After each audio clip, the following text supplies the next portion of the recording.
பாப்பா எங்க போய்கிட்டு இருக்க? கையில என்ன என்ன பாப்பா சோப்பு மாதிரி இருக்கு? இது என்ன பண்ண போற?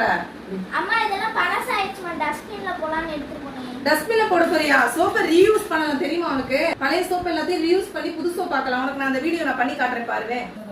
நீங்கள் யூஸ் பண்ண பழைய சோப் இருந்ததுன்னா அதெல்லாம் வேஸ்ட் ஆக்காமல் இந்த மாதிரி ஒரு துருவிட்டு அல்லது சின்ன சின்ன பீசஸாக கட் பண்ணிவிட்டு டபுள் பாயிலிங் மெத்தட், ஒரு பாத்திரத்தில் நிறைய தண்ணி வச்சு அது கொதிச்சதுக்கு அப்புறமா இன்னொரு பாத்திரத்தில் நம்ம எடுத்து வச்ச சோப்பு பீசஸோட கொஞ்சம் தண்ணி சேர்த்து இதை நல்லா அந்த தண்ணியிலே நீங்கள் மிக்ஸ் பண்ணிகிட்டே இருந்தீங்கன்னா இந்த மாதிரி பதத்துக்கு வரும். இப்படி வந்ததுக்கப்புறமா நீங்கள் உங்களுக்கு வாசனைக்கு தேவையானது சேர்த்துக்கலாம். இன்றைக்கி நான் மஞ்சள் தூள் சேர்த்துருக்கேன், அதோட கொஞ்சம் ஜவ்வாதும் சேர்த்து இதை நல்லா மிக்ஸ் பண்ணியிருக்கேன். உங்களுக்கு நீம் வேணா அதையும் சேர்க்கலாம், அதுவும் மருத்துவ குணம் நிறைந்தது தான். இது எல்லாமே ஆறுனதுக்கப்புறமா உங்களுக்கு எந்த ஷேப்பில் வேணுமோ அதில் நீங்கள் பண்ணிக்கலாம். இன்றைக்கி நான் யூஸ் அண்ட் த்ரோ கப்பில் ஆறுன கலவையெல்லாம் போட்டு 2 நாள் ஒரு ரூம் டெம்பரேச்சர்லேயே நீங்கள் வச்சு எடுத்திங்கன்னா சூப்பரான சோப் ரெடி ஆயிடுச்சு. இது ரொம்ப ரொம்ப நல்லாயிருக்கு. இதில் வாஷ் பண்ணி பார்க்குறேன் பாருங்கள், நல்லாவும் முறை வருது. நீங்களும் ட்ரை பண்ணி பாருங்கள். Thank you, see you, bye bye.